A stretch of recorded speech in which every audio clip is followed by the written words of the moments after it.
Hi guys.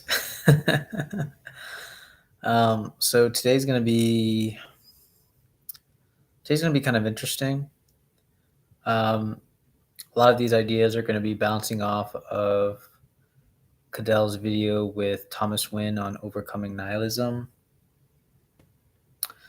But I think the most that I got about with overcoming nihilism with the talk that Cadell had with Thomas Wynn is the very idea, right? Like, how do you think negation of negation, right? Like, how do we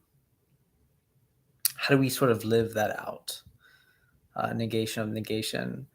But I think the question of throwing negation of negation, it does tackle a couple of things. I think there's room to argue that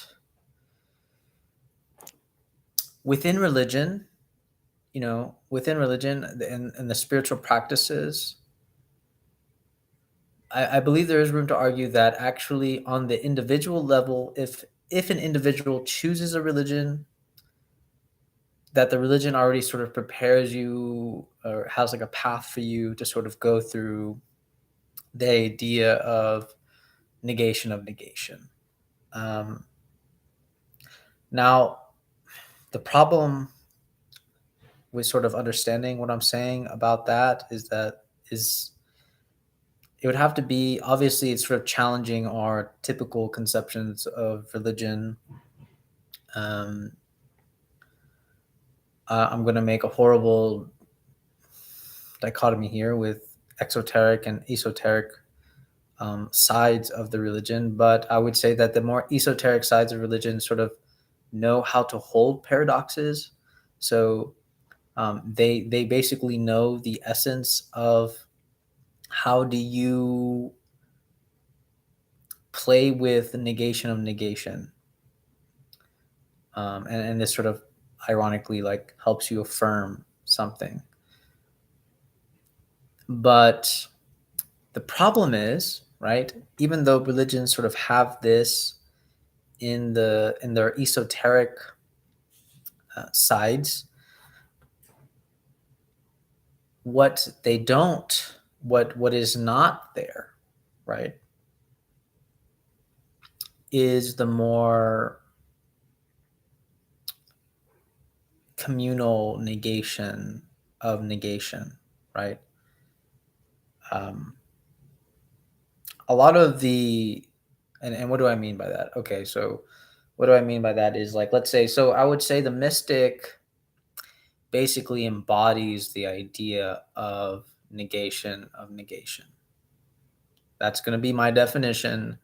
I know people are going to sort of disagree with that, but in my opinion, the mystic actually embodies, sort of masters, knows how to master, or continuously goes through the process of becoming through the negation of negation.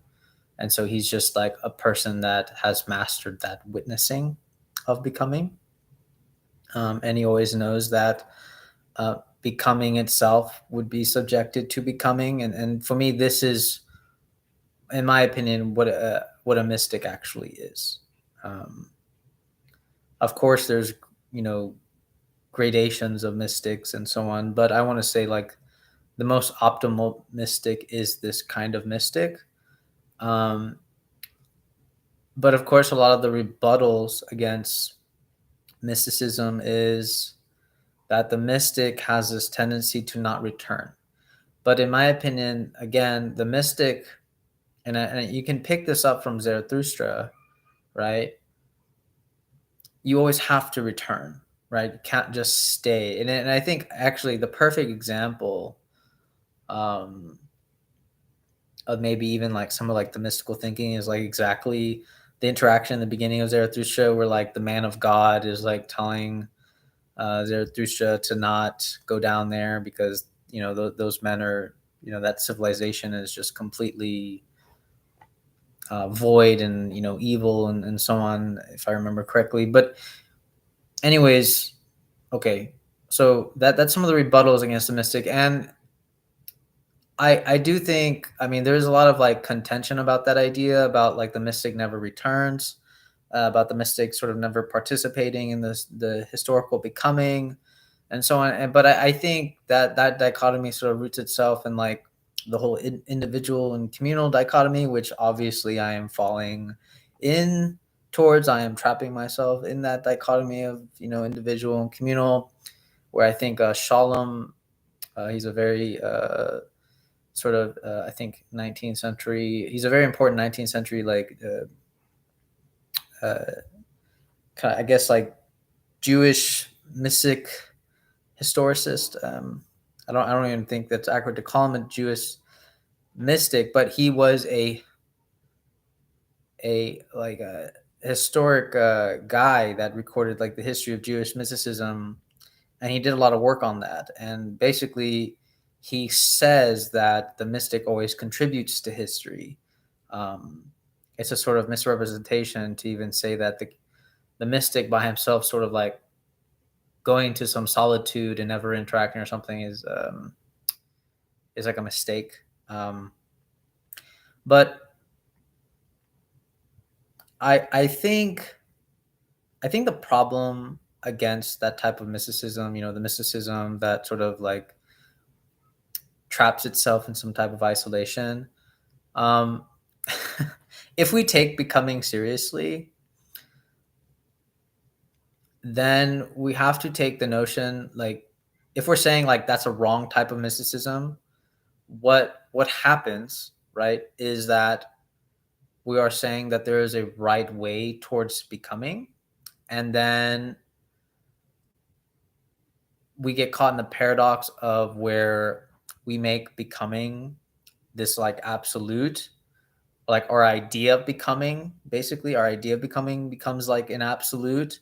And then so we start saying like the mystic is supposed to have some like specific direction, and so it always has to be the mystic that returns and so on. I don't think that's necessarily true. I don't think we should have this dichotomy of like there's these bad mystics and then there's these good mystics. I actually like Sholom's interesting depiction of the conservative mystic that always returns back to form. And then there's more like the revolutionary mystic, the more nihilistic mystic, you could say.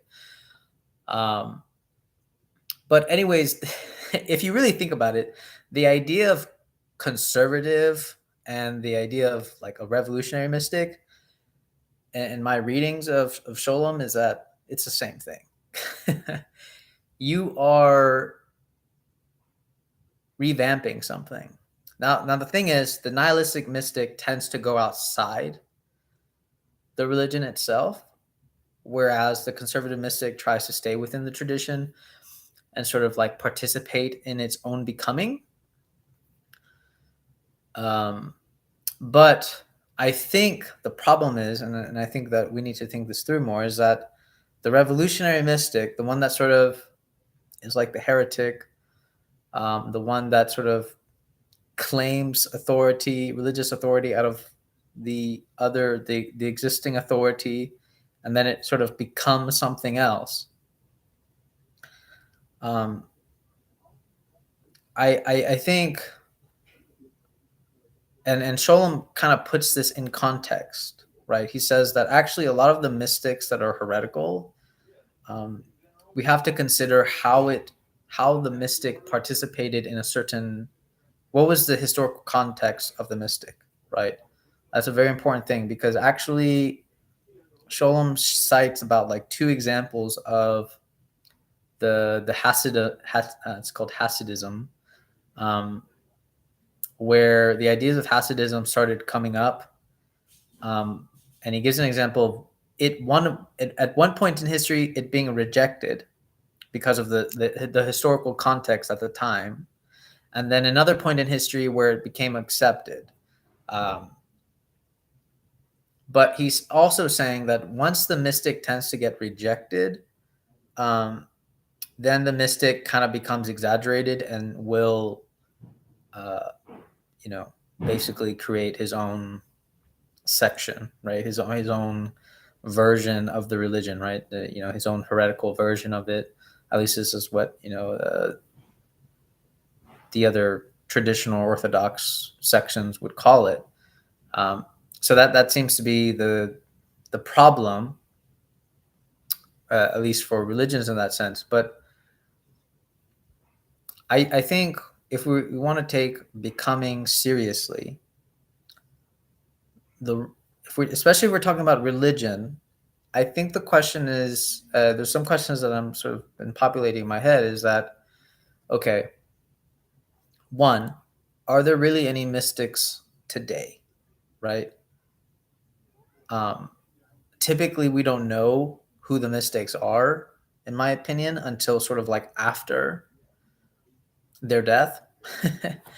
um, like I deeply consider, was it like Thomas Merton like a mystic, and so on, and Henry Corbin as like a type of mystic and everything like that.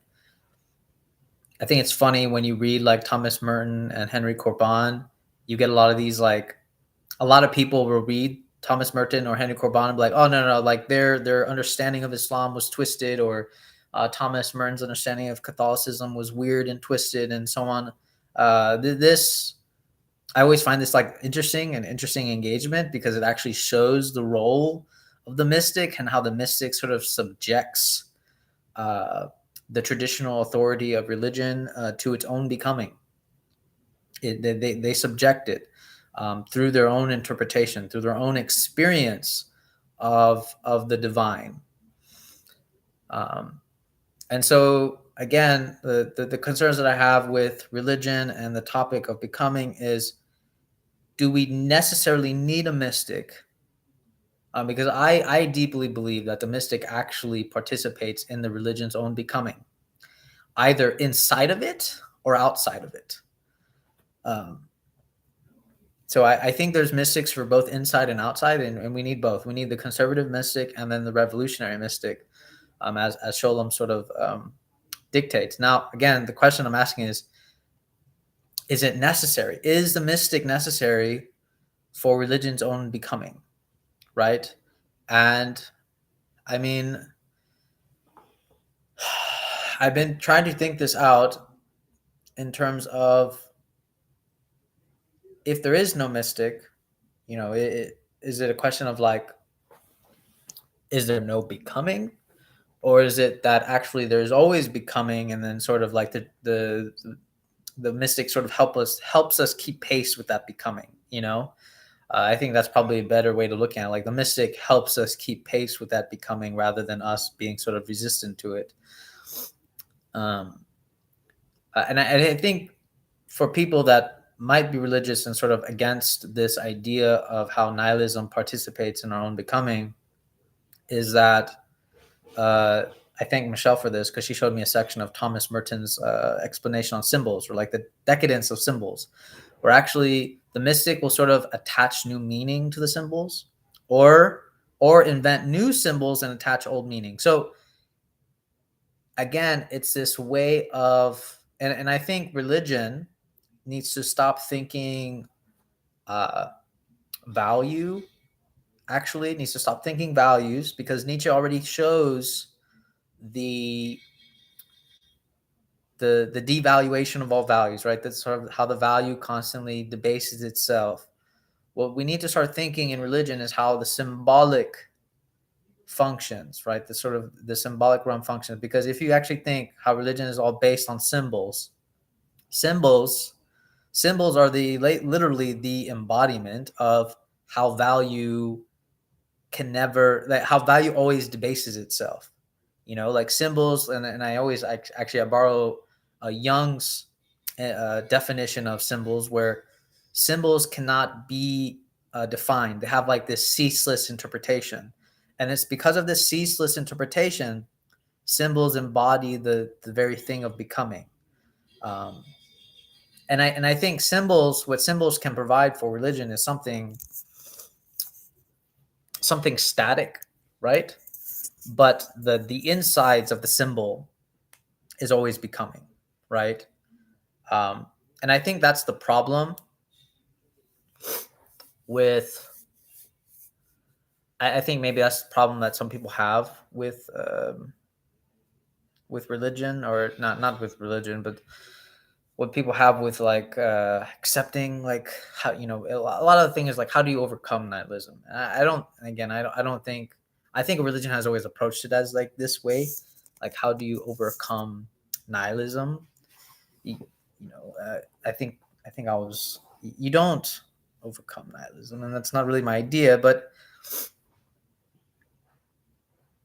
the whole point of overcoming nihilism, ironically, is to witness becoming, right?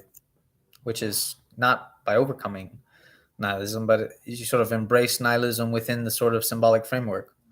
And to embrace nihilism within the symbolic framework is to realize that whatever your notion, whatever your idea, for example, and I'll use like a Christian paradigm to explain this, whatever your idea of Jesus is, whatever your idea of the cross, Mary, these are very important like symbolisms within Christianity, resurrection, heaven, hell. These symbols need to be constantly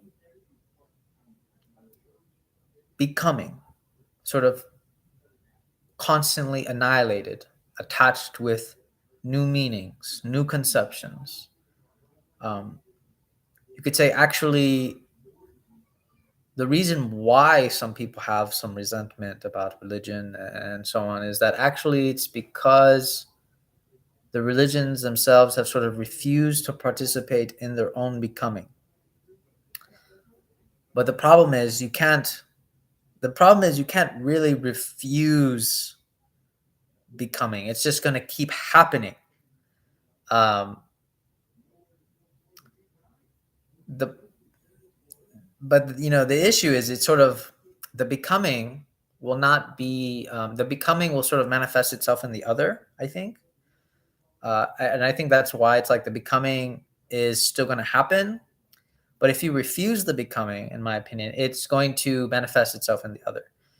For example, I think I think like the Abrahamic religions are like a nice comparison about like how uh, if you okay, so Judaism, let's just throw this out there. So Judaism typically sees Jesus as like a Jewish heretic, right?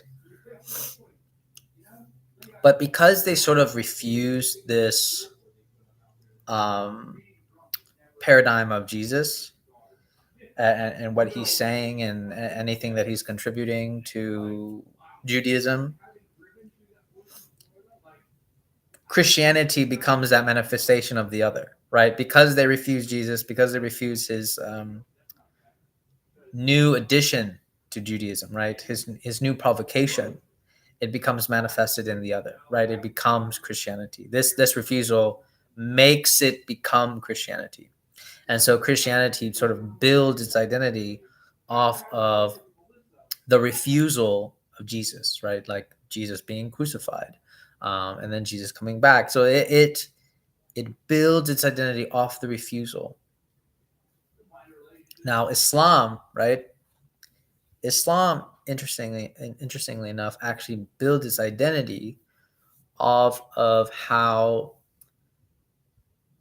Judaism and Christianity interacted with each other, right? I think there's a very famous passage in the Quran where it talked about how the Jews and the Christians are sort of um, quarreling over who sort of deserves paradise. Like they're basically saying, because you're a Christian, you're going to hell, and then Christians are saying because you're a Jew, you're going to hell, and stuff like so.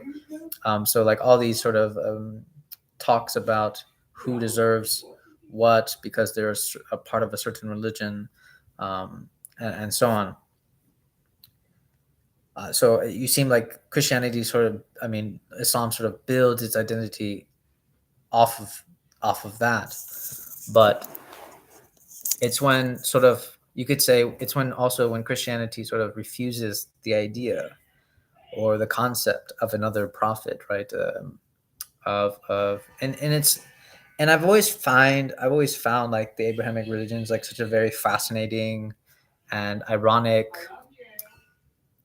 interaction with each other. Just like Judaism will deny Jesus, right?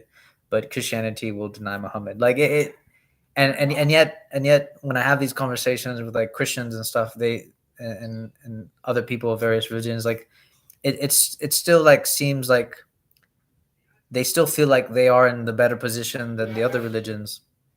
um and you know, and it's and it's just always fascinating to me, like that's how they feel, and that's how they interpret that. And yet when I look at it, like sort of from the outside, or like I try to, obviously it's hard for me to look at it from the outside because I have a very perennial bias, but anyways, it's always interesting like having that conversation where it's like, well, it's like, yeah, the Jews deny Jesus, but we accept Jesus. But it's like, okay, but you guys will accept Jesus, but you guys will deny Muhammad. So in that sense, it's like that denial. Are you really different in that denial of a prophet, of another person that is sort of claiming something else? And of course, there's always been arguments about these sort of logics. But anyways, I'm digressing. My whole point is that the denial of a certain becoming manifests itself in the other. Now, so that means my whole point is to show that actually becoming is unavoidable. What I'm trying to do now is point to the idea of like, okay, how do we think becoming on the inside, right? How can you use the manifested becoming of the other to sort of contribute to your own becoming, right? And so here we have what's very fascinating, which I'm going to call the dialectic of the other religions, right? Um, and I almost want to call that's exactly what perennialism is. Is perennialism is the dialectic of the other religions, and I think I will do some work on that rather than sort of rooting perennialism as some like transcendental unity. I want to say we should revamp perennialism as like this sort of dialectic between other religions. That there's always a dialectic between the other religions. Or else how could you assert that you're a Christian without already pointing to some other, right? Obviously, you're pointing to non-Christian when moments you say that you are Christian. So I think Judaism, as I've been studying Judaism has evolved through the course of time. And what's fascinating about Judaism is that it has used Christianity in certain points of history to sort of make Judaism evolve, right? It began to sort of acknowledge Christianity, right? I think some of the things that I read or saw, I can't remember which one. Yeah, I believe it was a talk where Judaism was very centered on community, civilization, and Christianity was very centered on the individual. At least this is okay. This is the guy that's a Jew talking when I saw this video. Okay, so don't crucify me, Christians, for saying that I misrepresented that. Of course, we have natural resistance to that, but I think the whole point of what I'm trying to say is that when Judaism saw Christianity, there's a point in the history of Judaism that they saw that Christianity had something that they didn't. And so now we have a dialectic of lack going on, right? And I think, to me, that's what's dangerous about any religion, is that every religion sort of claims like hold on truth, and they refuse any type of lacking whatsoever. They absolutely refuse any type of lacking. But if you actually think becoming, then you realize that the reason why another religion manifested is because another religion denied something, right? And so that religion that denied something has to sort of think through again, reassess, reevaluate what is it that they denied. Of course, in theology, when you're just sort of just discussing theology, and I think this is the real benefit of philosophy here.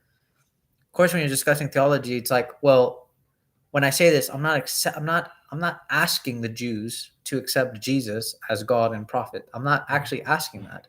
What I'm saying is that there's something about the idea of a man being God and man, right? That the Jews have to sort of reformulate in their own Jewishness, right? So, and that rethinking that, how do you incorporate something like that in their own way is contributing to their own becoming. Um, and the same thing, the same thing with Islam, the same thing with Christianity, same thing with any other religion. Um, you have to think about what is it that you deny in the other religion, and sort of, and I know this is still like a broad sweep, because again, I don't want people to think theology here, because I can already I can already like hear the rebuttals in my head, like for example, like, oh wait, so like I'm Christian, so we just believe in resurrection, but I don't believe in reincarnation. So like, how can we incorporate that in my Christianity? Da, da, da. Um, no, don't think theological terms. Think deeper. Like, think symbolically about what reincarnation actually entails, and then incorporate that into like Christianity, right? I'm not talking about how Christianity would have to accept reincarnation. I'm talking about how Christianity would have to sort of take a symbolic notion of reincarnation, right? And think about how that can contribute to Christianity's own becoming. Um, and that's just giving an example of that's not like, because I think when we just start talking theology, it's like, well, obviously Christianity is not compatible with reincarnation. Well, yeah, of course, because we're both talking about theological things, and it's sort of premise. But what I'm asking, what I'm asking for in a very deep way, is to sort of actually think through what reincarnation, like how, basically what I'm saying is, how can you find reincarnation in Christianity without asserting reincarnation as a sort of theological principle in Christianity? That's exactly what I'm actually trying to say. Because the moment that you can sort of try to find reincarnation in Christianity without asserting that there is an actual reincarnation in Christianity, um, you already begin to contribute to Christianity's own becoming. Because actually, in some ways, everybody that has a specific religion, they're right that they are the sole holders of the truth. The problem is that they don't realize that being the sole holders of the truth is actually becoming itself. They are in the process of becoming itself. Um, being the sole holders of truth is realizing that the truth is becoming. The truth is always becoming, unfolding, right? Or maybe if I were to sort of take the Kabbalistic notion of creation, like creation is constantly unfolding. Um, you know, um, I think my talk with Zevi, sort of when he talked about the Kabbalist notion of like there's this flickering in and out, um, which I thought was very beautiful. But yeah, I think there is something to be said about that, and that way Christianity, and again, actually, this is why I almost take now a perennial position, because in my opinion, a lot of the mystics that stayed Buddhist, stayed Christian, stayed Hindu, um, they don't feel threatened by the other religions. They don't feel threatened, and I think that's a very important characteristic about the mystics, is that why don't they feel threatened by difference? And it's because, in my opinion, that they see something in that difference that is the same. They see something that is the same. And I think that sameness is the idea that almost every religion has a path of rebirth and life and rebirth. It is death and rebirth. I don't know why. Yeah, I don't know why I'm saying it that way, but rebirth and death. So if we start thinking in this way, we can actually, I think religion has a possibility of actually thinking becoming, because I think, again, religion already has like a nice set parameter and ways for how the individual can sort of become. The problem is that when you start going into some more of the communal things about the religion itself, it gets a little static. Um, so it's, how does religion participates? It's not so. Let me put it this way: religion helps you participate in your own becoming, but religion, right? But the problem is, and this is the paradox, that we as individuals don't help the religion go through its own becoming. It doesn't always necessarily uh, transfer. It doesn't go through like a feedback loop all the time. And this is why I was like thinking about the mystic, because the mystic, in my opinion, was that feedback loop that sort of helped religion participate in its own becoming. So it starts feeling the resistance between religious authority and mystic, religious authority and mystic. But again, my concern is: is the mystic necessary for religion's own becoming?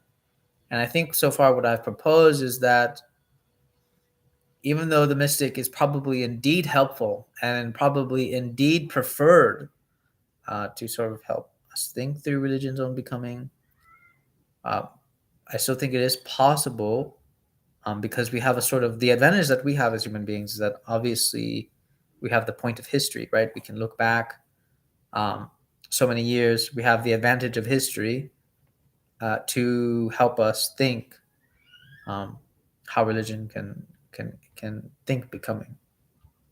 How can religion itself participate in its own becoming? We need to kind of learn how to become these feedback loops for the religion itself, because I think religion, in my opinion, actually helps us participate in our own becoming and has sort of methods. And I think the methods are the proof of this, right? The mystics and the saints and so on. However, it doesn't always necessarily translate or feedback into the religion itself, right? Mainly because there is this resistance. Um, and I think that the resistance is always necessary, but at the same time, I think the resistance needs to stay there until the resistance needs to stay there so that way we can think, have time to think. How do we take this and formulate it into into the religion's sort of benefit of becoming? Because I said, like, if the religion refuses to participate in its own becoming, then the becoming itself manifests itself in the other, right? It's going to keep going. It doesn't matter. It doesn't care about, like, becoming doesn't care about what you think. Um, so it's going to just continue to unfold either way. Um, but I do think there is benefit that the becoming sort of manifests itself in, the vessel, that specific religion or the other specific religion, rather than it sort of constantly being manifested in some type of other. Um, but again, regardless, the benefit is still there. Even if it manifests itself in the other, it still gives us a chance for our own becoming. Um, but yeah, and actually, I think actually, I think the whole notion of becoming and will basically be like the whole idea that all religions need to sort of contribute to their own becoming will become, in my opinion, my new common core for perennialism, rather than like asserting some type of like transcendental unity and stuff like that. Yeah, I've been thinking of like a sort of nihilistic perennialism, which is, so that way, actually, if we actually have like a negative perennialism, this would be like sort of a perennialism of nothingness, so to speak, where actually all perennialism wants to do is for religions to become what they are. No, actually, for religions to become what they already are. That'd be the better way to put it. But, anyways, um, yeah, those are my thoughts so far. But yeah, hope you guys take care. Hope all is good.